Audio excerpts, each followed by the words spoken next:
Welcome to Baking for Joy. In this video, we're going to be making a pistachio lemon cake.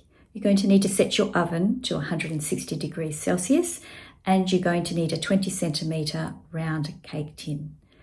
Now, you'll see in my video that when I drop the cake out of the tin, literally, I do quite significantly make a slight bit of a mess with it.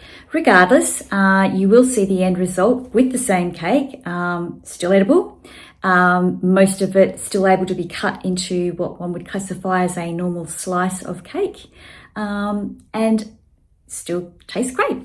So if you liked this video, please press the like button. And please hit the subscribe button, and also please check out the other recipes I have on my YouTube baking channel.